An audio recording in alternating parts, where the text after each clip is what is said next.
No more messing around. Today I'm gonna continue doing some rust repairs here on the Blazer. And we're just gonna continue, gonna see if we can maybe get the floor panning today. This piece here in the A-pillar, and yeah, tie all of this together so we can remove this brace. And then we can just work our way rearwards. So we're not gonna talk too much, we're just gonna get into it.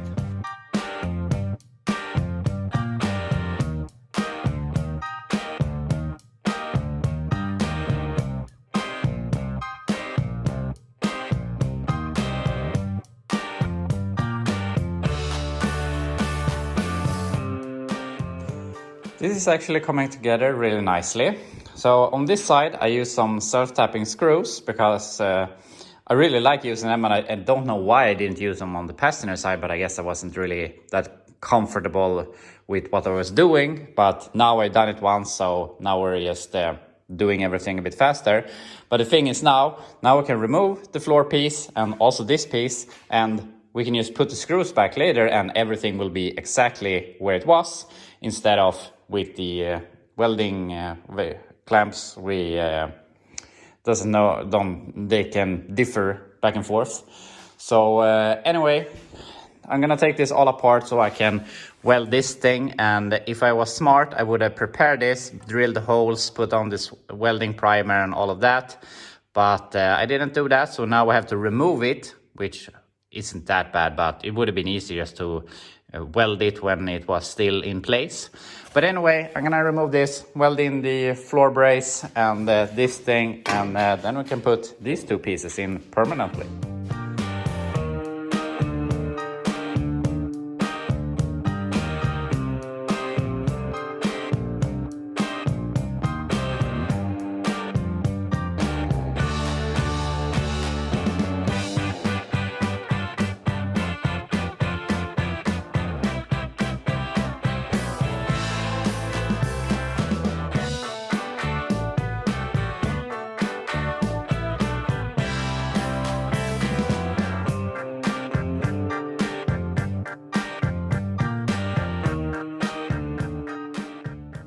We have this done, so we're basically ready to put in the floor and this inner A-pillar piece.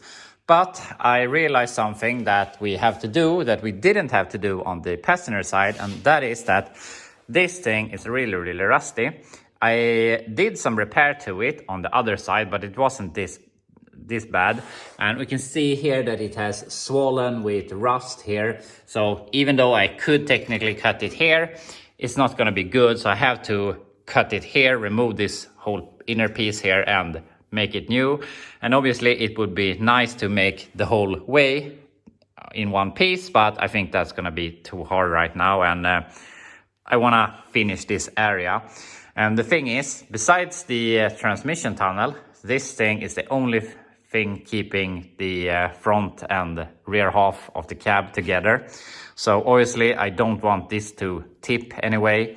So I'm gonna put some temporary bracing over here to connect it and change this piece, and then we can remove it again. So yeah, fix this, and then we can move forward with the floor and the A-pillar. The sun almost goes through the clouds, so it's pretty nice weather here. So I thought we might as well try and make the Blazer drive around under some power. So I mean, I haven't done anything here and I want this out of the way, and I mean I could just take the forklift and move it, but if it can move on under its own power, it's going to be a lot easier. So I think I'm gonna go ahead, fix a boat tank and install that, see if the transmission works, and we can just park it over here. The plan right now is my father's gonna pick this up next week and take it to his place, so I'm gonna just park it so it isn't in the way right now. So see if we can make it drive. I put in a boat tank here. It's ratchet straps in place and doesn't go anywhere. I filled it up with fuel. I have filled up the carb with fuel, so hopefully it can start pulling from this tank through the pump on the block, the mechanical pump, and if everything works, it should stay idling, and if it stays idling we can try putting in a gear and all of that. So let's try. So this has been fighting me a lot more than I thought it would, but the problem is that This has the style of fuel pump that has a return line, and for some reason that is either cut or broken off, and there's just a little bit of stump, and I have tried getting a hose on it. There was a hose on it, but it was leaking, and I tried to do it on pliers and I pinched my hand and I was so mad, so I couldn't get it to work. The pump is working, but it is leaking because of that return line. And yeah, I ended up going with an electrical pump. I didn't want to do that, but I just wanted to make it drive a little bit longer. So now we can hook this up like this, and now it might actually just fire up. Now it wants a few pumps.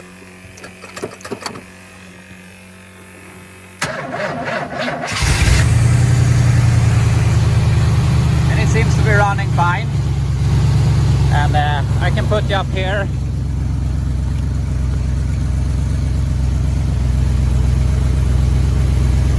And now we can actually rev it.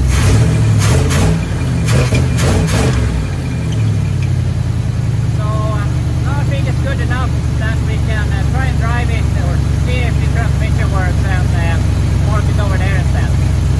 So I've been doing some stuff here. I have removed the rear drive shaft. And I have tried starting it here from the inside, and it is possible to start it, but there is like a comb or what you want to call it that you're pushing on, and that goes down to the ignition switch down here. But it's really hard to push it with a knife, and sometimes it doesn't want to start until you pull it off. So I'm not sure, it's like you're pushing it too far, and the ignition part is losing its connection. So when you turn it off, it goes back to the ignition area, what I want to call it. But I have checked the transmission fluid with the engine running, and unfortunately we have some issues that I'm not gonna say that it was unforeseen with what I paid for this thing, but it is a bit demotivating, or what you want to call it. It starts ridiculously easy, better than other stuff I have.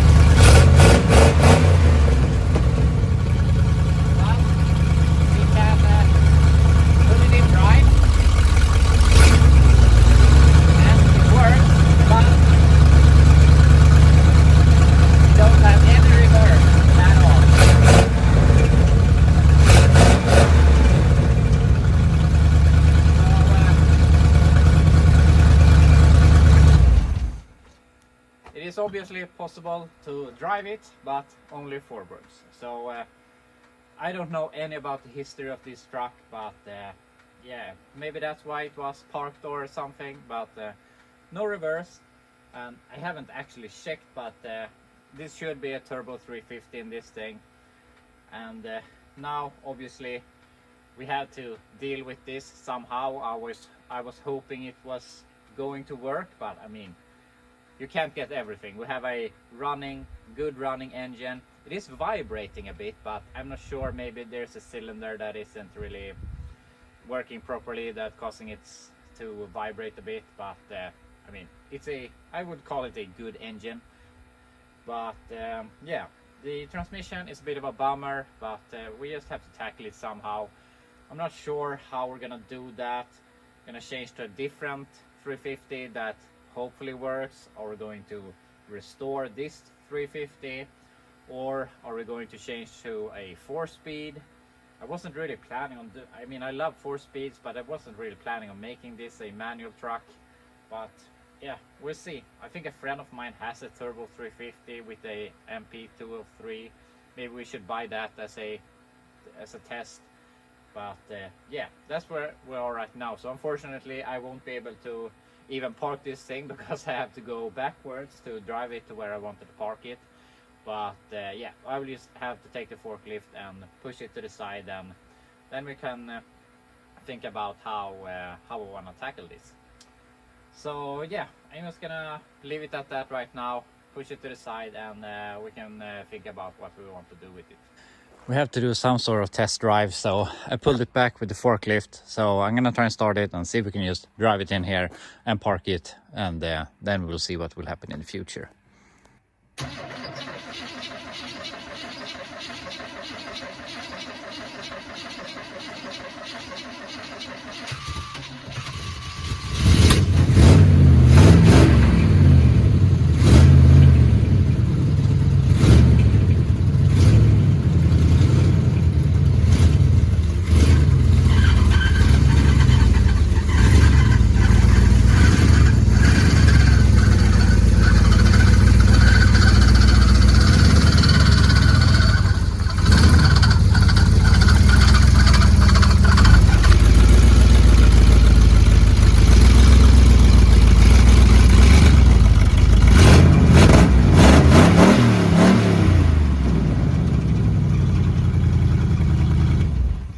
thought I was going to be able to take a narrower corner and get it more over there, but the steering angle it wasn't as good as I was assuming it would be. But anyway, it drove here, and it's too bad about the transmission, but what can you do?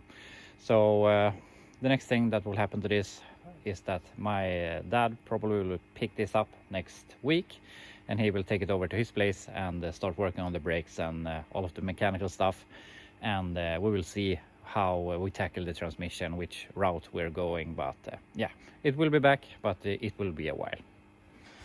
Back to reality. Now we have to continue on this thing. So I want to fix this we talked about so that we can weld in the floorboard and this piece later.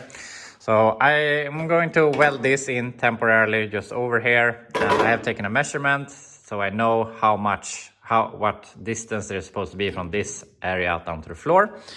So I don't think that's going to be giving us any issues. So we'll make a cut here or something, change this part, and then we will do this way later. So fix this.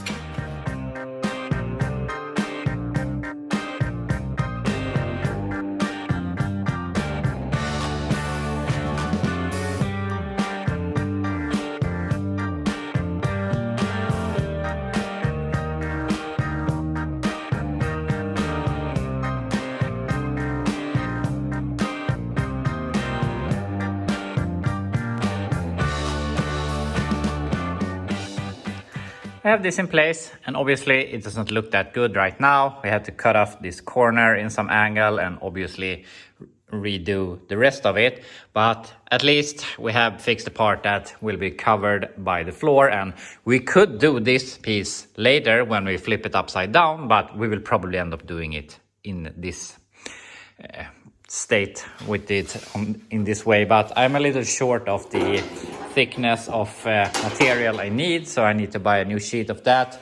But anyway, now we can put in the floor pan and weld all of that in without covering this up, since it's pretty tight here, it's hard to work. But anyway, I'm gonna go ahead and put the floor piece in, and you see how I have prepared here a bit. I've drilled all the holes and put welding primer on it. And on that side, I was very keen to put in that piece at the same time as put in the floor pan. But on this side, we don't have this lid here, and I think that is giving us a lot more room here. So now I think we can put in the floor pan first, and then we can focus on the A-pillar piece here. And obviously later we have to put on that thing also. So for now, I'm just gonna put in the floor pan, and then we'll move on to this piece.